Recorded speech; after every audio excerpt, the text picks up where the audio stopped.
City Council continues to tweak the budget, voting last night to expand busing during the holiday season.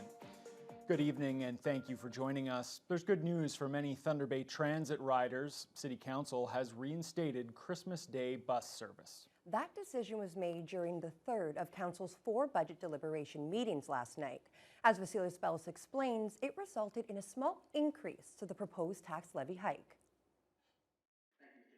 Thunder Bay's third budget deliberation meeting saw the tax levy hike jump to 5.93% before growth and 5.49% after. It included reversing a proposed cut that sparked significant community pushback. Back in June, the recommendation to cut bus service on Christmas Day was brought forward based on Council's direction to save money. Let's stop talking and let's start doing. The amendment to keep the fleet running on Christmas was recommended by Councillor Andrew Folds and will cost $42,500 this year. Part of the cost-saving recommendation also mentions stopping service on New Year's Day, which will be discussed again in June. Those 2 days, Councillor Argowal talked about time and a half for our workers. Well, in some of these industries, these workers, this is their meat and potatoes. This is a day where they're getting up and above a little bit more pay. While Christmas Day bus service will continue, not everyone on council was along for the ride. That included Councillor Brian Hamilton, who says not having service on Christmas is the practice in most municipalities. Is on extremely low performing transit days that these services getting reduced. Making it worse as opposed to better. And all of these are heart-wrenching decisions, but we really don't have any options. Council's attention then turned to the Victoriaville Parkade. $4 million on something like this now, and to have a decision on 2026, I think that's too late. Many councillors were concerned with the cost allocated for repairs to the parkade in 2024. It even led to discussions about potentially demolishing the structure based on lower usage rates. Councillor Rajni Agrawal received support for her idea to push off all but $200,000 for repairs to the 2025 budget, wanting more information before making significant decisions. Wholesome report on with the revitalization of Victoria Avenue, Victoriaville coming down. How does that all fit into their overall plan? So, and that's all happening this year. City Council's fourth and final budget deliberation meetings happening on Wednesday, with ratification set for February 12th. Vasilios Bellis, TBT News. A major fire has destroyed a historic tourism destination in northern Minnesota. The Luts and Lodge burned to the ground early this morning. According to the Cook County Sheriff's Department, the fire broke out just after midnight. Staff reported smoke coming from the floor in the lobby area. There were no guests on site at the time and no one was injured. Numerous fire crews between Grand Marais and Silver Bay responded, but the building was quickly engulfed in flames and destroyed. The resort on Lake Superior has been around since the late 1800s, and the current Luts and Lodge was built in 1952. It was a popular place for weddings and other special occasions. A Facebook post from the owners says the amazing memories made there will always be in their hearts as they begin the difficult process to rebuild the lodge better than it was before. Community wellness, education, policing, and other advocacy issues are being discussed this week by chiefs from across Nan territory as they attend the annual Winter Assembly in Thunder Bay. Today was day one of the 3-day gathering and featured welcoming remarks from Fort William First Nation Chief Michelle Solomon. Jessica Clement has the details. Chiefs from across the north have a busy 3 days ahead of them as they gather to discuss the pressing issues affecting Anishinaabe-Aski communities. But I also just wanted to start off by taking a minute to give ourselves a bit of time to reflect on the many losses that all of us have suffered in our lives, in our families, in our communities. Almost all 49 chiefs or their proxies were present at the Valhalla Hotel as day one of the assembly got underway. Grand Chief Alvin Fiddler was not available for an interview, but TBT News was able to speak to Fort William First Nation Chief Michelle Solomon, who welcomed the assembly during the grand entrance ceremony. She noted that it's her first General Assembly as chief, and she's proud to welcome Nan leaders into the city. I just think it's really a wonderful opportunity to come here and speak to some of the chiefs and get to know some of the chiefs a little better that I don't know.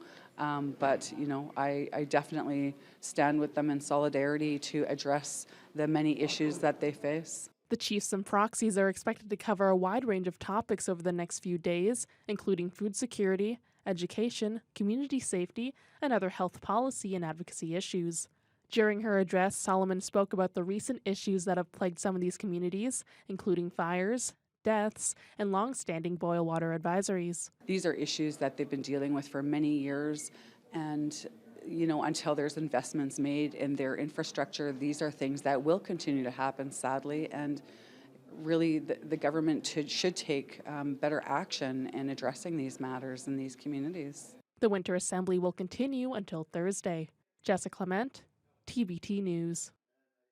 Traffic along the Thunder Bay Expressway was backed up this morning, first because of an issue with the traffic signals at the Harbor Expressway intersection, and then due to a multi-vehicle collision about a kilometer away. The pileup happened around 9:15 just south of the Oliver Road intersection. Thunder Bay OPP responded along with fire crews and Superior North EMS. OPP say there were 5 passenger vehicles involved. 2 people were transported to hospital for treatment of minor injuries. The southbound lanes were closed and traffic control was put in place until the wreckage was cleared. The expressway reopened around 11 a.m. An Ontario court will hear a constitutional challenge to the province's panhandling law. Critics say the law infringes on the rights of the most vulnerable members of our society by effectively criminalizing poverty. As CTV's John Woodward tells us, though, the law has survived court challenges before. Among the first people targeted by Ontario's Safe Streets Act when it was introduced more than 20 years ago, squeegee kids. It's enough to feed me, it's enough to clothe me. You know, some other kids, they do it for different reasons. The law then designed to cut down on aggressive panhandling, but groups that help the homeless say it has grown in scope to target people simply for being poor. The Safe Streets Act fundamentally does not keep people safe. It targets the most vulnerable people in society, panhandlers, people just begging for change. The law makes panhandling illegal with a maximum punishment of a $500 fine for a first offense and a $1,000 fine or 6 months in jail for subsequent offenses. Statistics presented by the group Fair Change in court say that over a 10-year period, the Toronto Police issued more than 67,000 tickets, which would have totaled $4 million in fines, but they collected just over 8,000. The act doesn't reduce the behavior, lawyers said, pointing to one individual who had over 200 tickets. The fines are never repaid. They're being handed to people who are begging for money. Just intuitively, I think people can understand that that is a flawed enforcement policy or objective. The Safe Streets Act criminalizes people for living in poverty and asking for what they need in order to survive. The law already faced a court challenge in the 2000s, and it was upheld then. Since then, cities like Barrie have tried to ban donations to the homeless. Advocates hope the evidence and societal change could bring about the change they're looking for. John Woodward, CTV News. Lakehead University's History Department is hosting its 3rd annual Spotlight on Academics Film Festival this weekend. The event showcases more than 40 documentary film projects shot in 20 different countries. The films tell the stories of different cultures across the globe, with many focusing on science and other academic subjects. Several producers are flying in from Europe and other countries to serve as guest speakers as the films are presented, putting on master classes for those interested in making similar documentaries. The films will be screened at the Faculty of Education building on the LU campus. These are films by people who live whatever it is that the subject of the film is. That's their research, and they are the experts. There are films about migration, and there are any number of other themes, I suppose. And I think everyone in Thunder Bay can find one thing that interests them. The film festival kicks off Friday afternoon with the debut of the latest project from Real Memories of the Lakehead. It's called Sports from the Giant and highlights a variety of sporting events filmed by Dougal Media dating back to the 1960s. The footage has been digitized and compiled into vignettes by former LU history students. The festival continues all weekend, and the films will also be available to watch on the Spotlight on Academics website.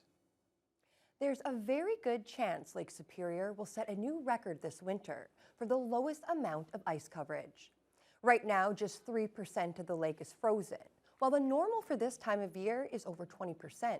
According to stats compiled by the Canadian Ice Service, the current record was set in 2012, when the maximum ice coverage on Superior reached just 10%. The peak ice cover this winter was just 8% on January 20th, but that number has since dropped to 3%. And with the El Nino weather phenomenon expected to continue through February, it may not rise into double digits at all this year. Jay Austin, a physics professor at the University of Minnesota, says the past 2 decades have seen a lot more winters with low ice cover. He mainly attributes that to climate change. There have been 8 years in the last 20 that have had ice at this level around this time of year. And so it's becoming much more frequent. That's, I think, the sort of mildly unnerving aspect of this, is that if you look prior to about 1998, we didn't really have these sort of low ice years. And since then, they have just become more and more frequent. Austin has just returned from an International Joint Commission workshop on the Great Lakes. He says they may just become fundamentally different in the winters to come.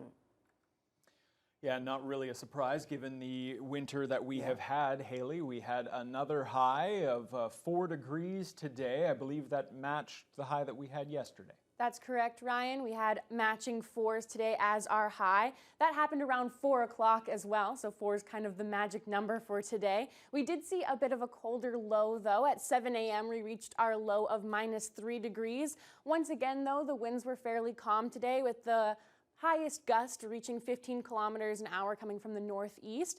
And we had a very overcast morning. The fog that we saw last night turned into freezing fog in the very early morning hours, and then that changed to mist, and now we're seeing some mostly cloudy skies. And we can see that that pattern of those fog advisories we saw last night were a trend throughout the region today, as we saw lots of cloudy overcast skies. Red Lake currently is still seeing some freezing drizzle, and areas like Kenora are actually getting some light flurries or snow showers at the moment. Sioux Lookout also getting some drizzle, but they're all at 1 degree currently. Dryden also at 1 degree under misty overcast skies. Similar with Fort Frances. That whole west side is very similar at the moment. Upsala and Atikokan and Nipigon are all at 5. Nipigon actually saw a high of 6 today. Our warmest area of the region, though, Greenstone, they saw a high of 8 degrees today, but that didn't come without some winds. They actually saw wind gusts up to 39 kilometers an hour today. So they got the warm temperatures, but with a breeze, that's for sure. And then as we look at Sault Ste. Marie, they're under mainly cloudy skies. They're at 1 right now, similar to Wawa. So mainly cloudy, and we see some precipitation in the area that's looking to continue as we move into tonight in Thunder Bay. We're going to have partly cloudy skies, but fog patches will develop once again, and we're looking at a low of -5, feeling like -7 with the wind chill. So the moisture is definitely out there, Ryan, and I'm just excited to see what it's going to do next. Yeah, we have seen a lot of that fog, certainly in the recent days. Thanks. Yes, absolutely. I especially even saw that last night coming in. Yeah. Well, making our attention now to international news. A mother of a teenager who shot and killed 4 classmates has been found guilty in a Michigan courtroom today. We'll have more on that as your Tuesday News Hour continues. Guilty when he was, if he would have just done your job as a parent.